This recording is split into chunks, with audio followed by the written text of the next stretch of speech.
Welcome to the Krista Escamilla Show.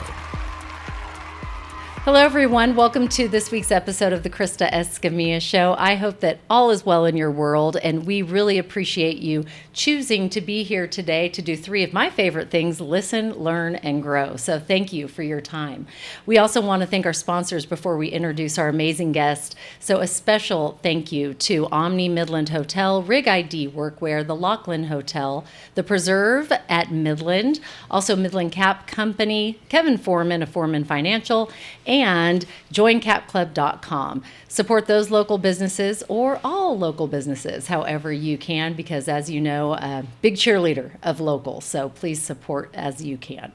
We are so excited, speaking of local, to introduce someone who is just an amazing advocate of health, and he is a doctor here in West Texas. But his first titles that I want to introduce him by are husband and father, because those are always our favorites. But please welcome to the show Dr. Anand Cholia. He is a cardiologist and founder of Choice Care Surgery Center. Thank you so much for being with us today. My pleasure. Do you want me to call you doctor? No, you just call me Anand. Okay, that feels more comfortable for me too. I've known you for years, and it is such a pleasure to have you We've met here. each other at school several times with the kids. Yes, our kids grew up together, and so it's fun to have you in this chair pleasure. To talk about what you're passionate about, which is, of course, healthcare. So I'm so glad you're here today. Thank you. My pleasure. So how did you get to West Texas? And I want to shout out your lovely wife, too. She is just amazing. Well, thank you. I appreciate that. So Manisha and I, my wife Manisha and I, we were in Ohio doing our training. And then I needed to come to a smaller town to get my visa status situated. Fate, obviously, is what brought us here. Yeah. I mean, I had never heard of West Texas. Forget about it. I'd heard of Texas, right? But never heard of West Texas. Let alone Midland. Let alone Midland, let alone Odessa, because those were, we were too far and out from here. But fate got us here. We had multiple opportunities. We came here, by the way, in 1998. Okay. So we had multiple opportunities to leave. Mm-hmm. But something kept us here, and I'm so glad that something kept us here. I am so glad too, because you are definitely a gift to West Texas. Okay. And my memory is a little fuzzy, so you're going to have to fill me in on this. But I remember one year saw you at a school function, came back from summer, saw you the next year, and I said, we said, hello, how's everything going? What's new? Because I always ask people, what's new in your life? Or what's going on? And you said, oh, I'm becoming a cardiologist. You were already an internist, is that correct? I was. That story, I remember that to this day, because I thought, how amazing is that? Tell us a little bit about the switch and how that happened. So that was an amazing part of our life. It would have never happened had it not been for my wife. This was in 2003. Okay. Our youngest daughter was 2 years old, and I was working from 98 until 2003 over here as an internist. Mainly in Monahans, and then subsequently in Odessa. Yeah. And then I really wanted to do cardiology. Mm-hmm. So I was waiting for the right opportunity, which came along. Mm-hmm. Unfortunately, the opportunity was in Michigan. Okay. So what that meant was, initially, the one option was for all of us to relocate. Mm-hmm. That was not a good option. Manisha didn't want to leave. She wanted to be here with the kids. Yeah. And they were already settled in school, etc. So then I said, okay, well, I'm going to do this weird kind of fellowship training where I go on Mondays and come back on Fridays. And I kid you not, I did a 4-year fellowship. Wow. I flew from Midland, Texas, which is out in the boonies, to East Lansing.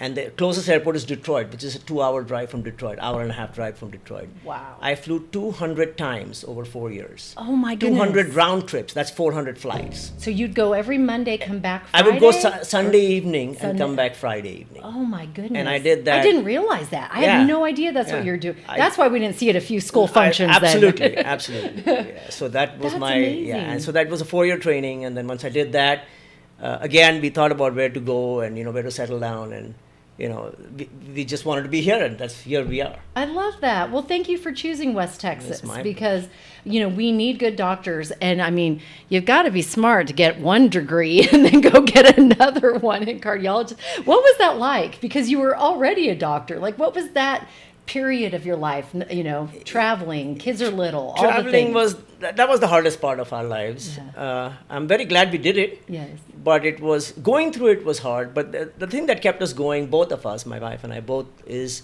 the fact that we knew that there was going to be an end. Yes.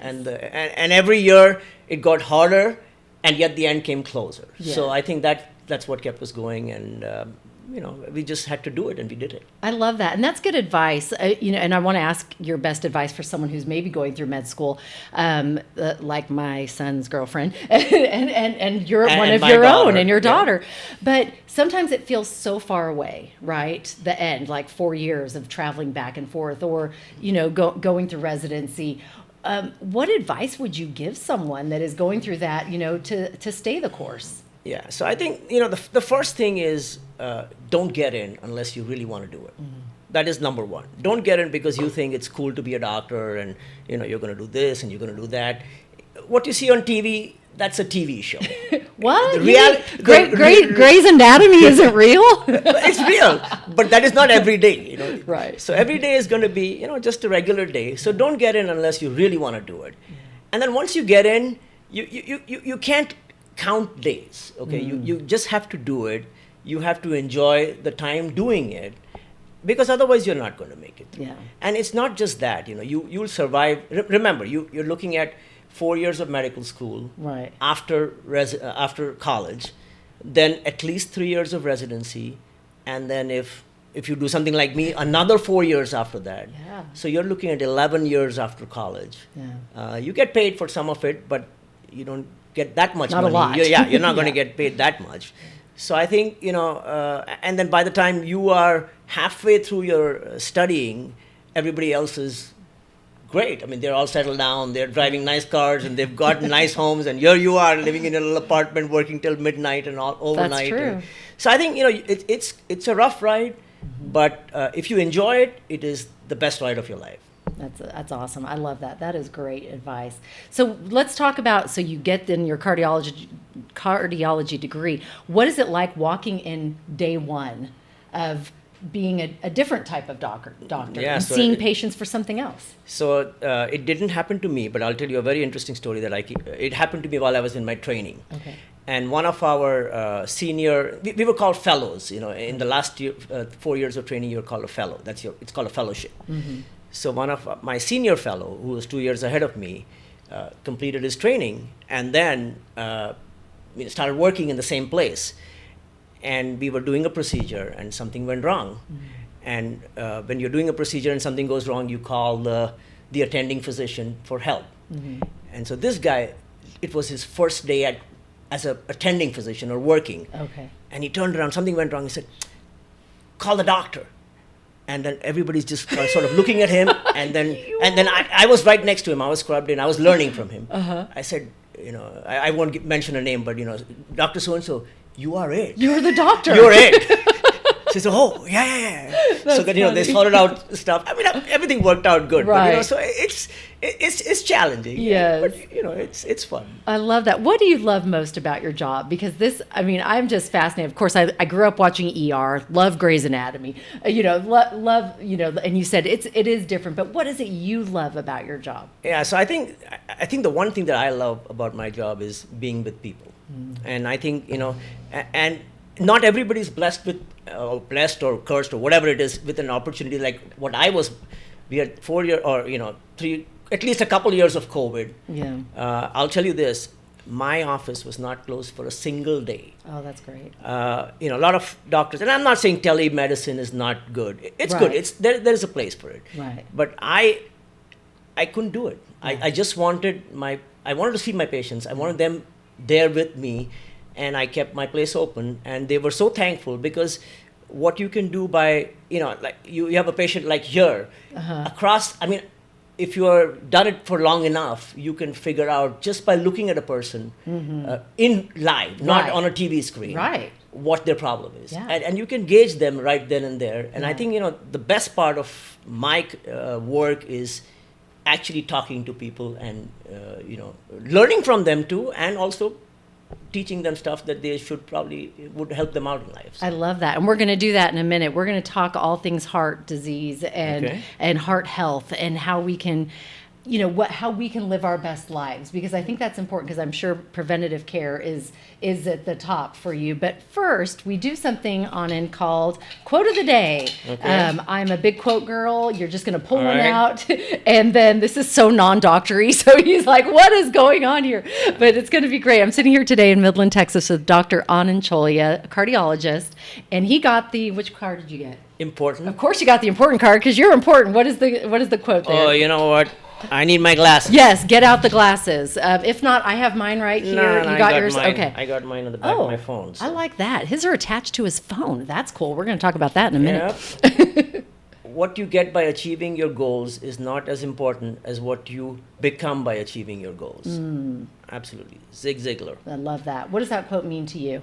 I think, this is exactly what we were just talking about. That, I think, I like you mentioned earlier, I was here, I was working, and then I went to Michigan to become a cardiologist, or to train, to get that degree. Right. And that was all good. And then I came back here, and then when I realized, when I started working with people, the person that training had made me is what I had become from that training was so much more than knowing some information. I read some books, I did some procedures, I trained myself in doing different kinds of tests, but none of that matched up to the fact that the person, the doctor that I had become from this training, the interactions that I had with the people. So I think this is absolutely 100% true, that I think what I became from that training is much more important than what I achieved from that training, which is, a degree or some letters at the end of your name that really don't matter. Right. It's the person that you become out of those letters that counts. I mean, you can have people with these degrees and those degrees and whatever, but they are not exactly what they should be. Right. And then there are people who have no degrees, and yet they are the people that you feel so much more comfortable being with, and especially in healthcare, and in the healthcare that I deal with. People are, preventative care is there, but a lot of my patients are sick people. They may not even make it. Right. So I think, when they come across a person that they can actually hold their hand with, and, can comfort them, give them some support, give them some hope, give them the reality if that's required. Right. I think, so that is very important. What you make out of it, or what you become from your work, is much more important than what that degree or letter at the end of your name means. Well, I love that. And I love that you took that big leap of faith and did it, because a lot of people, let alone don't get that first degree, but then to know that you wanted something different. Yeah, it was my colleagues. Yeah. I knew I wanted to do it. Of course, because of fate, I could not do it earlier, but that's fair enough. I had to go back and do it. I love that. That's fantastic. Is there a quote that you live by that has kind of just made you who you are today? I'm a Hindu, and we have a very famous Hindu book called the Gita, which is a very famous book, and a very famous quote from there is, and I'll just sort of kind of summarize it. Okay. Basically, what it says is that life is about doing your job.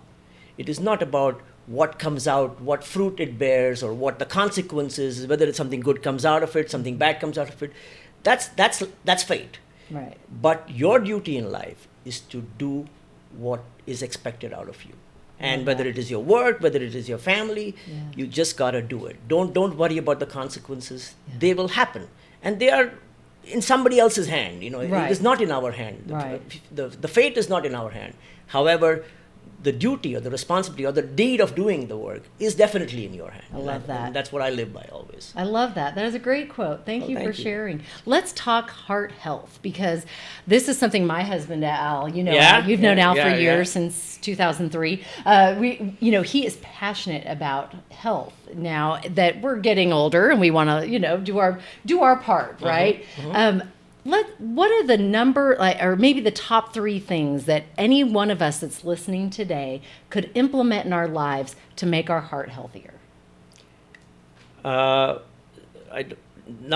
So I think one of the biggest things is living a life that is reasonably healthy. Now, not everybody can live the best of. You can't, have everything perfect. You cannot be exercising 4 hours a day and doing this and doing that and whatever. Right. But I think food is one of the biggest reasons why heart disease is where it is right now. Now, let me tell you one thing about heart disease, obviously, before we, sort of a digression. Sure, but, sure. It is the number one reason why people in America, even to this day and age, die. Wow. Unquestionably. Number one reason. Okay, number one reason. Yeah. So, heart disease accounts for more deaths in this country than every other disease put together other than cancer. Cancer is the number 2, and it's a little less, you're less likely to die of cancer in this country than heart disease. But everything else put together is about the same as heart disease. So that's how common heart disease kills. Now, that's a startling statistic, really, when you think about it. Absolutely. Number 1. And now that is just about dying. Yeah. Most people with heart disease do not die in this day and age because they, for various reasons, they seek help early. There are great medications, there are great surgeries that are available to fix heart disease. Oh, good. So most of them don't die. That gives me hope. Whew, okay, absolutely, good. Absolutely. And that's the reason we're saying this. Okay. So our goal is to, figure out if you have heart disease. Okay. But the even more important goal is to not have heart disease. Right. Right? Prevent it. And that's what you're talking about. Yes, yes. So I think if you can eat well, have less stress, easier said than done, but have less stress. Less stress is tough. Yeah. At certain phases of your life, there is more stress. Absolutely. Right. And stay more active. Yeah.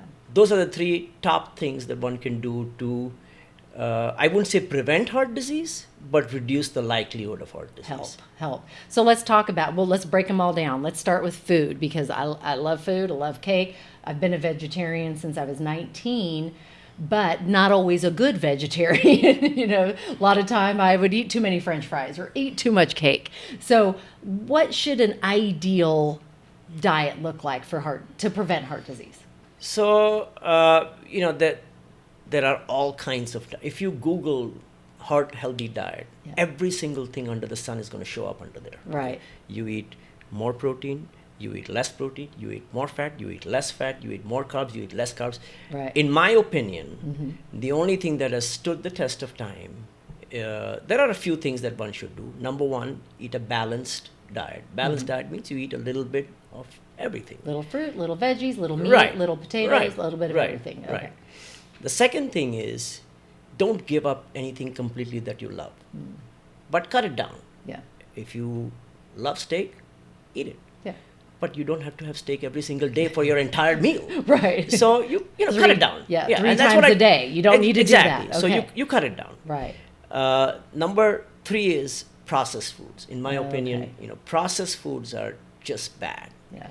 And I'm not a world's expert on eating these bars and shakes and stuff. But the bottom line is that is all processed stuff. I mean, God has given us food. Yeah. We've been eating that food for hundreds of thousands of years. There is no reason why we should suddenly be stopping the food that God has given us and now going into these little bars and drinks and stuff to hopefully become more healthy. Right. I mean, maybe there is some proof that it is good, but in my opinion, I think it is best that we eat healthy, normal food which is not processed. Gotcha. And in a balanced manner. That you got to eat a little bit of fat, you got to eat a little bit of protein. Now you don't have to eat too much of any one of those. Right. A little bit of carbs. Yeah. Eat veggies, eat fruits. The clean eating, good, clean, fresh eating. Absolutely. Right? And I think that if you can do that, our parents have done it, our grandparents have done it, and they lived. I had all 4 of my grandparents. They lived in India, by the way. All 4 of them lived into their 80s. Really? That's and great. they never, ate anything other than regular home-cooked food. Yeah. And of course, in this day and age, we're not going to eat home-cooked food every day. You go out, but at least think about what you're going to order before you order it. Even make it healthy when you're eating out. You can. Yes, you can. you can. Yeah, That's I'm right. vegetarian too. Was I vegetarian before? No. Manisha and I have been vegetarians for the last 5 or 6 years. Okay, I was going to ask, was it before you became a cardiologist or after? No, it was no relation to cardiology. Okay. I think just one fine day we said, you know what, we're just going to turn vegetarian, and we became vegetarian. Yeah. And have I broken the rules? Yeah. Occasionally. But I think as time has gone by, I've started breaking the rules less often than before. And I think I would say I'm 99.9% vegetarian. Yeah, that's great. Okay, the next thing is exercise. Like you said earlier, can't do it 4 hours a day, right? That's just not possible for us. So what would the ideal hours a day be? Right. So I'll give you an example of this. This is a very common thing that I get patients, I want a handicap tag. And I said, why? Oh, I had a heart attack. I said, okay. So what I tell him is that you don't need a handicap tag. You take your car to Costco or Sam's or wherever you go, park it at the furthest place and walk. Yep. You don't have to go to the gym. Right. It's good to go to the gym. I'm not saying you shouldn't go to the gym. Right. But you don't have to. Make daily choices to get get exercise into your day. Walking is the one thing that has shown time and again to be good for your heart. Yay. It's the best exercise that you can do. I love to hear that.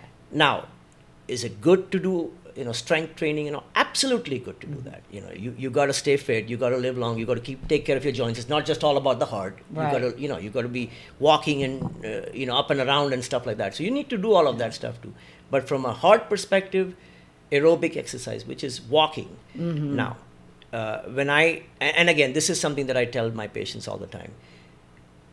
20 minutes of walking, but that does not include. I went to the grocery store, I went here, I went there, I walked around my office. That doesn't count. Okay. 20 minutes of walking every day for the sake of walking. Right. And there is no prescribed pace. You can walk the fastest you can. Yeah. And just, you don't have to get tired to the point that you stop halfway. Right. And yet, you can't be done with it and say that, I just barely felt like I walked. Right. You should feel like you walked and yet be able to complete the walk. If you can do that, that's common sense. Yeah. You're good. There you go. So there's number 2 you can incorporate today. You can do it today. Put this podcast in your ears and go for a walk. Number 3, and this one is going to be probably one of the hardest, I would say, because everyone's stress level is different, right? Absolutely. And everybody has an app these days on their phone. We do what? Wellatory? I don't know where Al is. Wellatory. And so we can see what our stress level is at any time of the day. Mine's not good. Al's is not good. I hate to shout you out, sweetie, but his stress level is not good on the daily. And then mine, I'm like, do. It's always like, hey, you're great. So, what can we do to decrease Al's stress? To decrease Al's stress. I think, so there are, in my opinion, there are 2 kinds of people, okay? There are people, everybody has stress, by the way. Yes. If you live in this world, today's world, you have stress. If you don't have stress, you're not in the world. Yeah. So that is not something that you can get rid of. Yeah. It's when I say reduce stress, I mean how to handle stress. Okay. Now, that is not always in our hands. Right. Some of us are blessed with, you don't get affected by things, which is great. Yeah. And then you're handling stress well. Yeah. But then there are the others who get affected by every single thing that happens. And it is not, that is their personality. You can't change that. That is what God gave you. That's how God made you. So it is what it is. So in that case, if you're aware of it, you will, and you're reasonably intelligent, you will at least make an attempt to reduce stressful situations. Because, I mean, if you have, we all live, we do all these businesses, you do all this work, you do this and that, and kids. Yeah, yep. It's there. Now, whether you worry about your child or you don't worry about your child is probably going to do what they're going to do. Right, that's true. Now, I'm not by any means saying you don't advise them. Right. But you don't need to be thinking about that 24 hours a day that, my kid is in college, I hope he's studying, he or she is studying. Right. If she's not studying, maybe I should. And again, you're talking about the apps, you have these phone apps. Now I'm tracking where the kid is in I'm talking about college kids, they're in some bar somewhere. Oh my God. Now you've done that too, huh? Oh, absolutely, absolutely. So what do? You don't look at the app. Yep. And that's going to make you stressed. Right. Now you have the app. Right. Because, sometimes they need you. Right. And absolutely. Yeah. But you don't have to be looking at that app all the time. So I think that's just an example. But I think we have to all learn to make a positive effort to handle stress better. We can't reduce stress. At least I can't reduce stress. And I don't have a solution to reduce stress. Right. I mean, you can try yoga. You can do exercise. Sure. You can do all the things. Sure. But that works at that time. Yeah. Yes. What about it? I mean, and like I said, you can do yoga an hour a day. Yeah, sure, you'll feel great. And it's a very good thing to do yoga an hour a day. But it's those other 23 hours that try to manage it, the other 23. Right, absolutely. I always say, try not to worry about imagined troubles. Yeah. Because sometimes what we imagine in our head, like you said, when you're checking the app to see if they're where they're supposed to be, if they're at the library or the bar, Yeah. you can put these troubles in your head when you should not stress about imagine troubles, because there's nothing you can do about it. Absolutely. And You have these phone apps, and this is pertinent to me. And ever since the Apple Watch came out, this guy right here. I get patients on a daily basis. Yeah. I got all these electrical, missed heartbeats and skipped heartbeats and AFib and this and that on my. Yeah. And I said, how do you feel? The first question, how do you feel? I feel great. Okay. Well, then maybe what we should do is, you told me now what you have to tell me. I took a look at it, and yeah, you got it. I'll do my part. I'll check you out, make sure your heart is okay, and then turn off the app.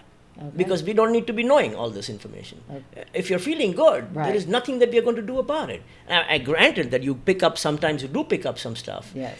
But the odds are that if you're feeling good and it's been checked out once, things are okay. You don't need to be worrying about it. Yeah. So I think, and same thing with sleep. Manisha got an Apple Watch recently, and she was tracking her sleep, and I only slept 2 hours. I said, how do you feel? I feel okay. I said, then turn the app off. Then don't look at the app. You don't need to look at the app. You're feeling fine.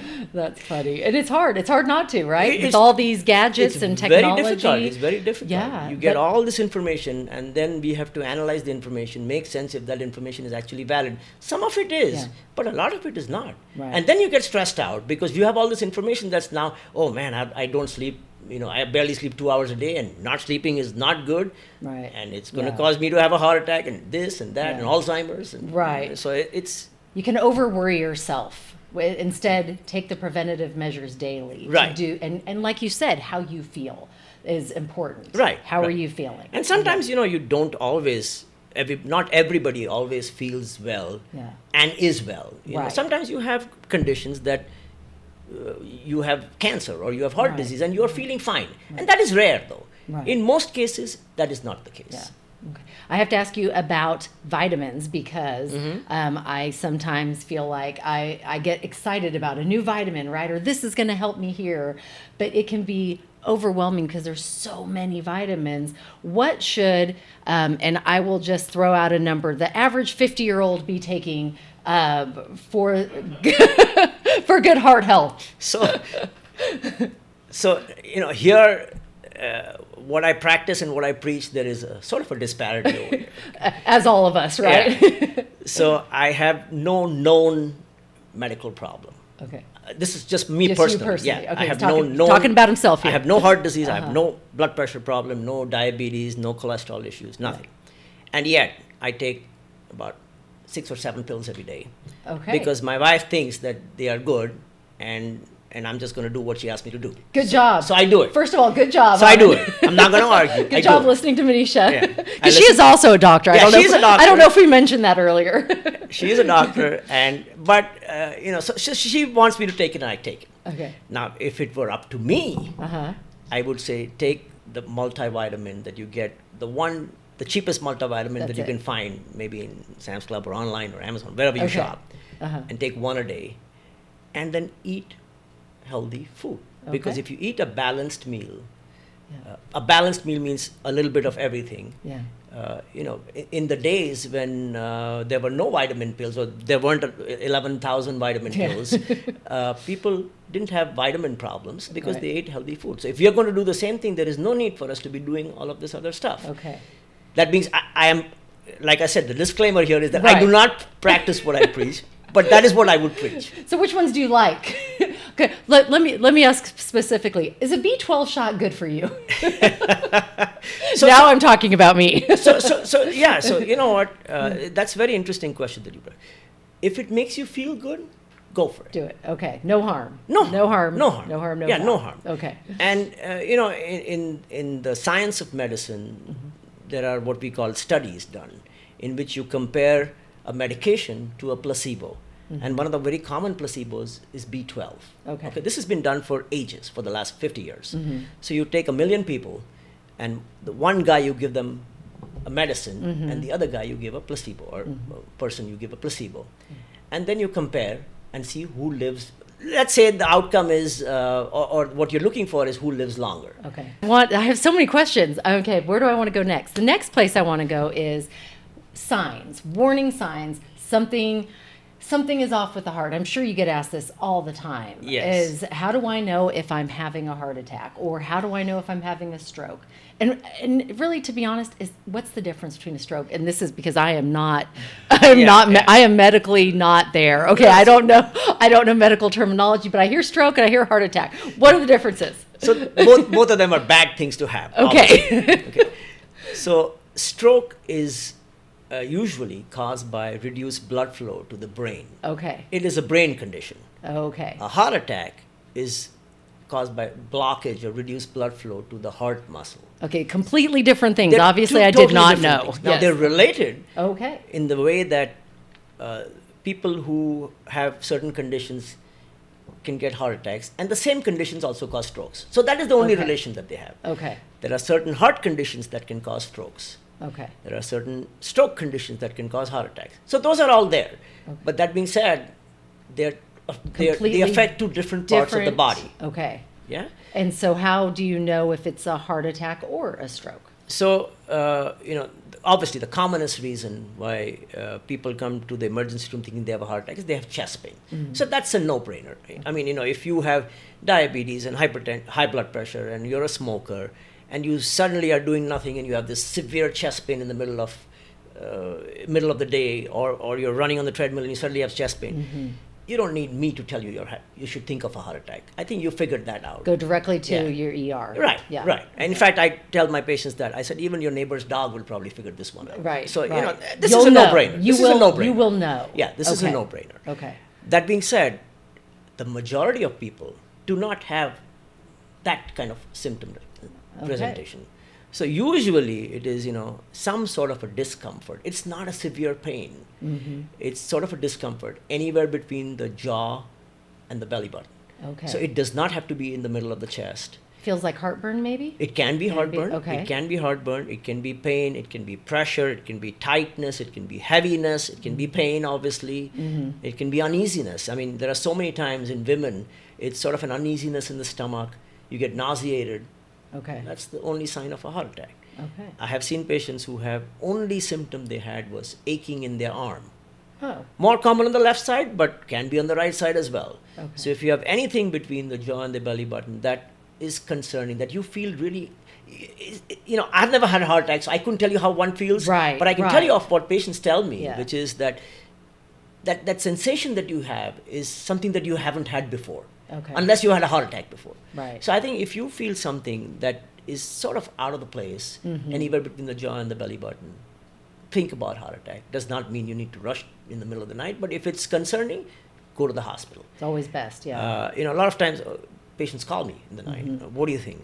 I don't know. I can't tell you what it is. It takes tests to figure out if you're having a heart attack. Right. But it's like the analogy of the car. You can't fix a car unless you take it to the mechanic. That's right. Similarly, if you have something, you got to go to the hospital or you got to see your doctor. Right. It doesn't mean you have to rush to the emergency room. You can call your doctor's office and right. maybe they can see you. Or I know the hospitals have that nurse number that they you can call the nurse number. Or there are so many urgent cares in town right. you can go over. They can do some basic testing as well. Okay. But if you're, if you feel something between the jaw and the belly button that you haven't felt before, and it makes you feel uneasy or uncomfortable, mm-hmm. have it checked out. Okay, good advice. And then the stroke is completely different. Stroke is different part of the body. We all know that now. Thanks, because yeah. I did not know. I will tell you one more thing that as we get older, we do not get as much chest discomfort. I think as we get older, the more common symptom is getting short of breath. Okay. Of heart disease. Okay. So I think a lot of times people are, let's say, walking on the golf course. Mm-hmm. They do 18 holes and they're doing fine. Mm-hmm. And then one fine day, at hole number 6, you're out of breath. Mm. Well, I'm not saying you're having heart disease or a heart problem, but have it checked out. Yeah. That is very common, that you just get out of breath or you just can't do what you were easily doing before. Right.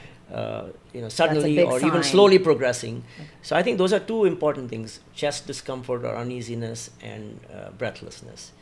Mm. Stroke, totally different deal. Okay. Usually will cause you to have slurred speech, or a drooping of your mouth, or you can't move an arm, can't move a leg, you get tingling or numbness in your arm and leg.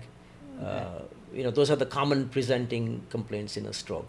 Regardless, if something comes on suddenly, you get it checked out. Yes. It does not mean you're having a stroke, but waiting, and this also happens so many times. Doctor, I just waited at home. Right. And it got better. And my answer to that is, how did you know it was going to get better? Right. Because it may not have gotten better. You were lucky. You got better. Yeah. But you could have not been here today. Exactly. So I think, waiting for stuff to get better, I don't think is the right thing to do. Get it checked out. Good advice. It is not, crying wolf. If you go to the hospital and everything checks out good, great. That's what you're hoping for anyway. Yeah. Okay. I mean, people have scans, and they come to me and they say, the scan was normal. I spent $500. I got a scan. Scan was normal. I said, great. Good. What do you want? You want to have a problem? Did you want to have cancer? You want to have heart disease? Yeah. So it's good. If something checks out good, that's a good thing. Okay, we're going to talk about the calcium, the calcification test in just a minute. Yeah. But first, I have to ask you about hydration, because I think we read somewhere most heart attacks happen on a Monday. What is it? Al tells me this quote all the time. On Monday morning. On Monday morning. Is that may be a myth. Is it a myth, and does hydration have anything to do? Because I feel like the world is dehydrated. This could just be me. Because I am just like, oh look, I have 2 water bottles right here next to me. I'm like, I fear being dehydrated, right? So, is the world dehydrated, and does this myth of Monday morning heart attacks, I haven't heard of that Monday morning dehydration myth. I will tell you one thing though, most heart attacks do happen in the early hours of the morning. Okay. Because that is when, heart attacks are caused by, I'll just put it simply, okay, without getting too technical about it. There are these little plumbing pipes in the heart that carry blood and supply blood to the heart muscle. Mm-hmm. And a heart attack happens when there is a plaque or buildup inside, and that plaque breaks loose and a blood clot forms. Oh, okay. And that's what closes the pipe off, and that's what causes the heart attack. Okay, that is the because simple the blood explanation. Can't get through now the blood can't go the through, plaque has so the stopped heart, it. Exactly. I got that. Yeah. That was a great visual. A blood clot. Okay. So now the heart muscle doesn't have blood, so the heart muscle gets damaged, and that is a heart attack. That is by definition of a heart attack in a layman's term. Okay. Most heart attacks do happen in the early hours of the morning for unknown reasons. There are multiple explanations, but basically unknown reason. That is when those plaques are most likely to rupture or break loose, and a blood clot is more likely to form. I'm like, I still think it's dehydration. So now, if I'm not a doctor here. Is the reason that causes that plaque to rupture, you know what, Al and Krista, this is between the 3 of us. We're getting a Nobel Prize on that. So let's just keep it to us for now. Yay!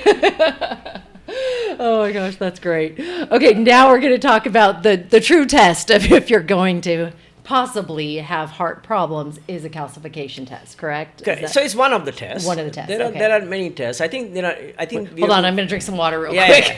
Yeah. we got to separate out 2 things. One is what makes you more likely to have heart attacks, and the second thing is, do you already have heart disease? Okay. I think we need to separate those 2 things out. So there are simple things that one can do to see if you're likely to have a heart attack. Likely does not mean you're going to have one. It just means you're more likely to have one. Okay. If you're a smoker. So that is one important thing to address. Diabetes. Blood test is what tells you whether you have diabetes. Right. So that's high blood pressure. You got to check your blood pressure. Nobody can feel their blood pressure. I can't feel my own blood pressure. Okay. So now, if it's like super high, sure, you'll feel bad. But most often you cannot feel it. So high blood pressure, diabetes, cholesterol. And you can't feel your cholesterol. You can't either. feel your cholesterol. You have to go to your doctor or some lab and get it checked out. So those are the few things that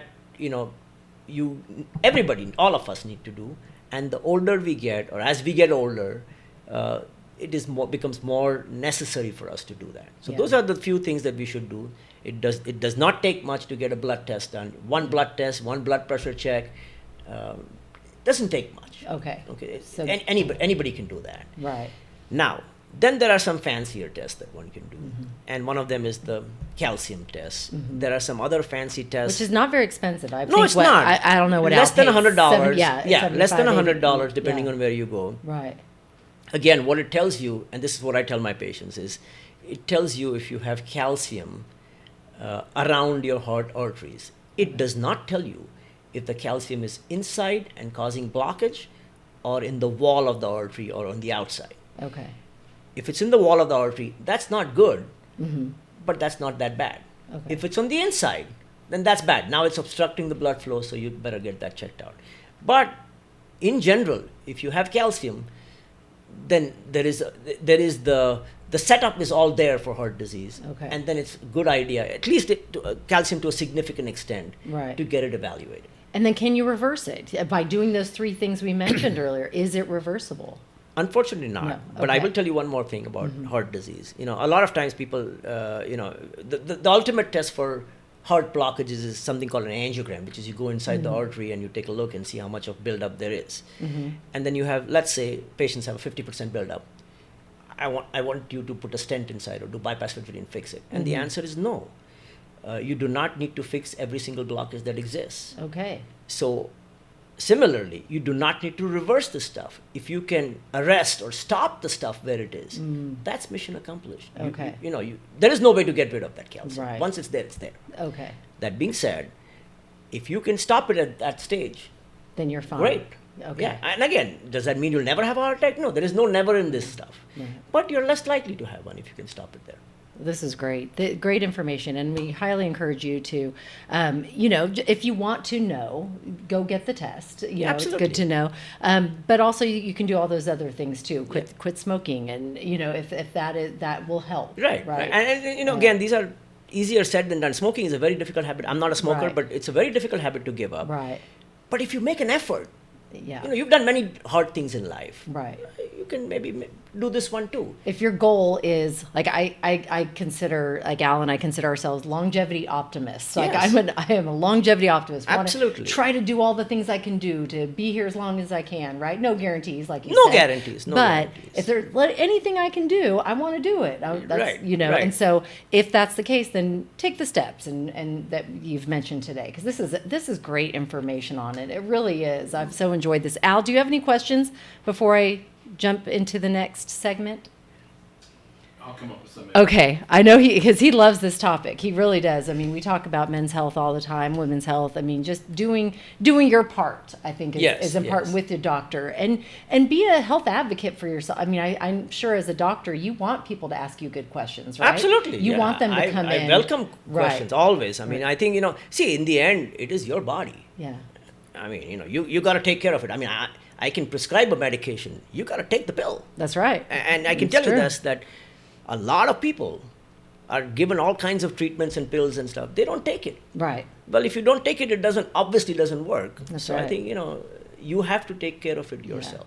All right, the next part of our podcast is we do something where I say favorite things. Okay. And so you just tell me your favorite things. I'll throw it out at you. You tell me the first thing that comes into mind. Okay. Before we do favorite things, I want to thank you, Anand. This has been such a great conversation. I feel like I've learned so much today.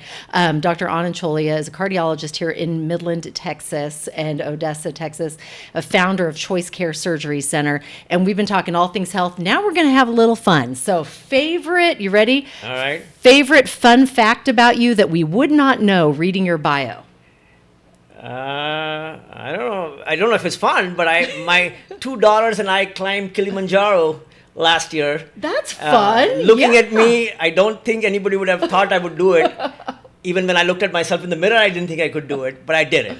That's awesome. I love it. Yeah. What was that experience like? It was fantastic. It was fantastic. My younger daughter, Saloni, wanted to do something out of the world before starting medical school. I love it. And she called me up and said, "Dad, will you do it?" And I said, "Yeah, sure, why not?" And then we asked our older one, and she said, "Yeah, sure, why not?" And then we went there. It was 8-9 days hike up and down. Oh my goodness. 19,341 feet.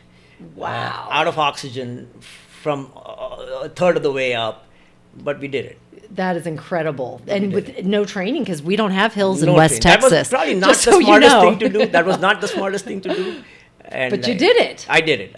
Oh, that's In fact, fantastic. There was a point when I was not doing too well, and my older one said, "Dad, we need to back off and go back down." I said, "Why?" "We need you alive." Oh, that's sweet. So, but anyway, we did it. Yeah. Well, I love that. That is a great fun fact about you. I love that. Okay, favorite book out of all the books in the world, and I'm sure you've read many. What is your favorite book?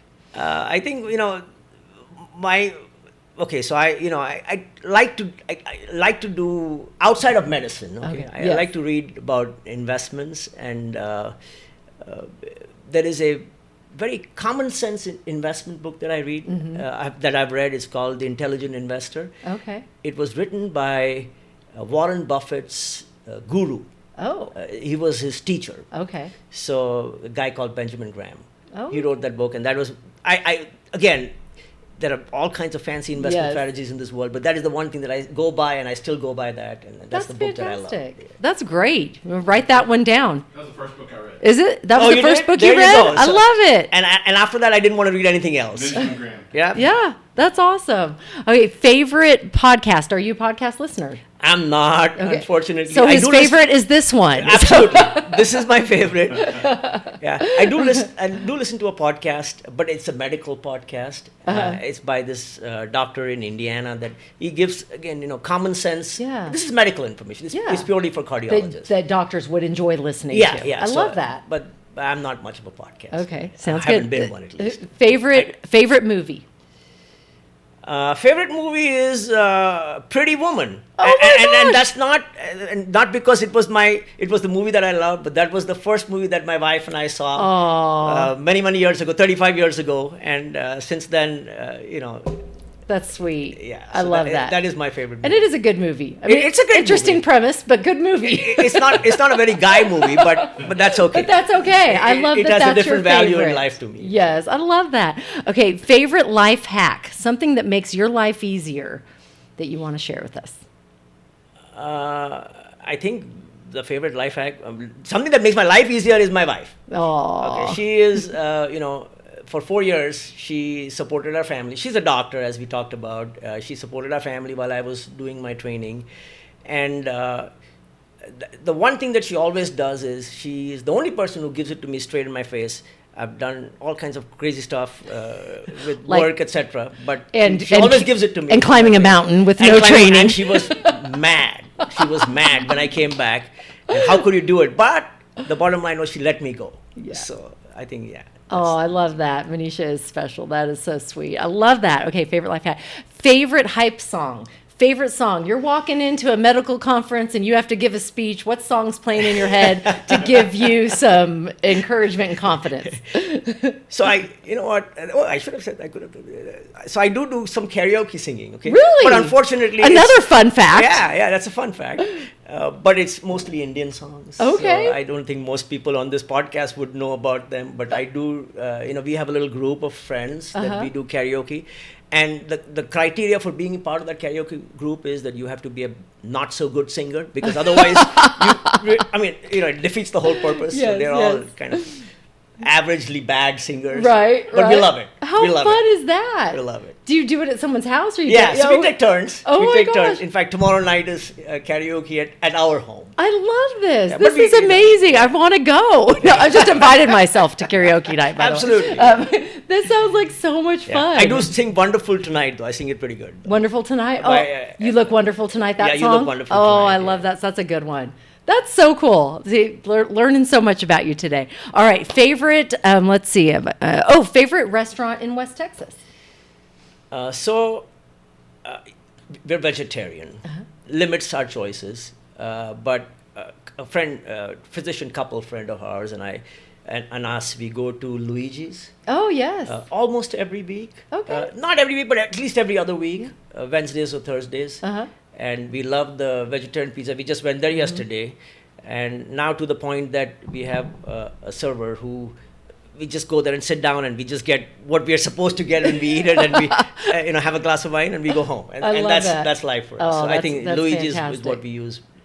We go to most often. A great shout out for Luigi's. Yes, so good. Well, this has been so much fun. We're coming to the end of the podcast, Anand. But before we go, I have a couple questions. The first one is, what do you hope your legacy is as a doctor here in West Texas? What do you hope it is years from now? So I think, the surgery center that we did was... it was not, by the way, disclaimer is, it is not just about me, okay? It was about, it was a group of 11 of us. A group of doctors. 11 of us, yes. yeah. We started the surgery center together.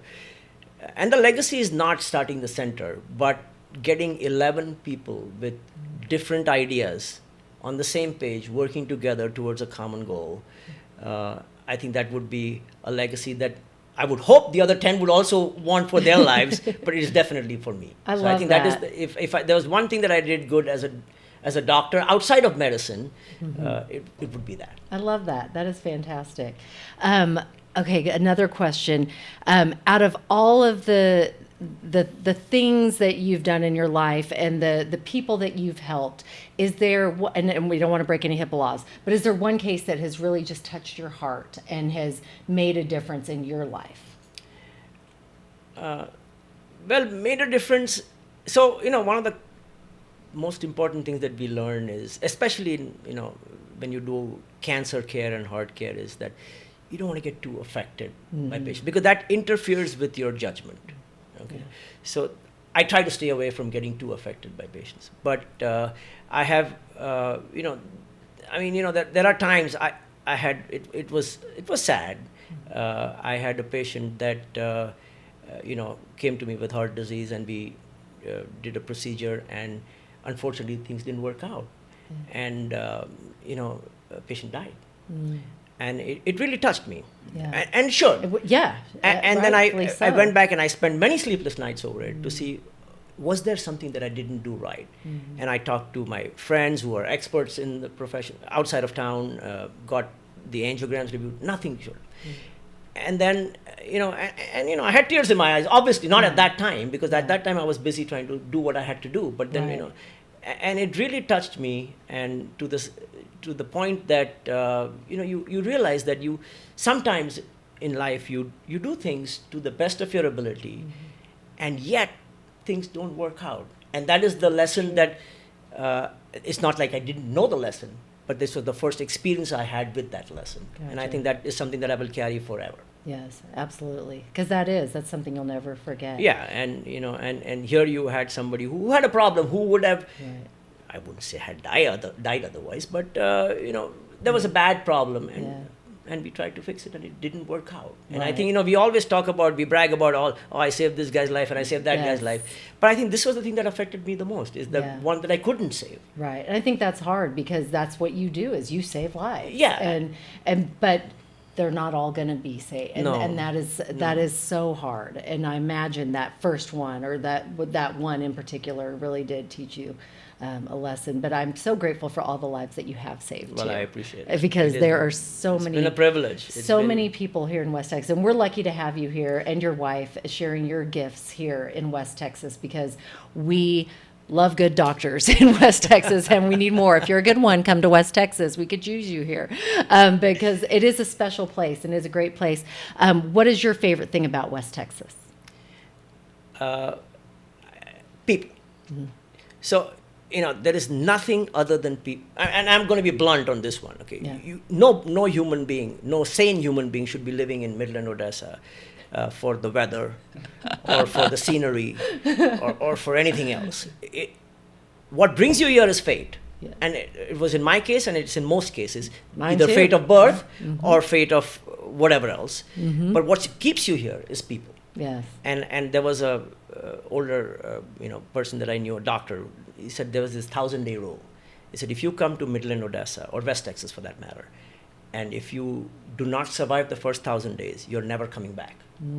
But if you survive the first 1,000 days, you're never leaving. Oh, I love that. So that's so I think true. That is so fate true. got us here, but the people kept us here. Well, thank you so much. We are so glad that fate brought you here. In closing, is there anything you want to share with us today? This has been so much fun getting to know you It better. has. And I think for the listening folks, the one thing I would say is that all kinds of stuff can happen to you. There are many symptoms of many problems, but as far as the heart is concerned, most people do not drop dead from a heart attack. You have some symptoms, something that your body is trying to tell you. All I am going to tell you is, if your body is trying to tell you something, listen. Yes. Because if you don't listen, by the time something bad happens, it may be too late for us. We've missed the boat. Yeah. That's number one. And number two is, try and live a healthy life. I'm not going to ask you to stop doing anything that you love to do, but cut it down, make an effort, keep that in the back of your mind, because if you can do that, you can prevent problems. Yeah. And in spite of that, if problems happen, listen to your body and go and see somebody if there's a problem, if there is something that is off. Great advice.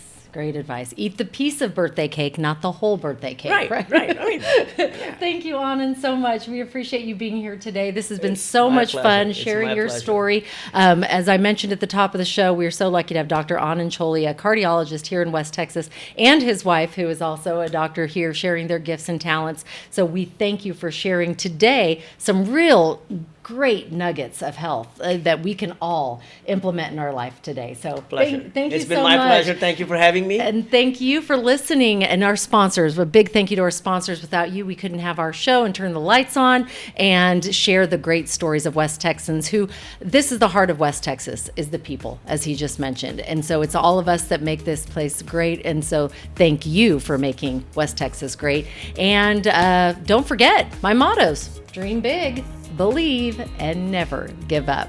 Thanks so much. You make it a great day.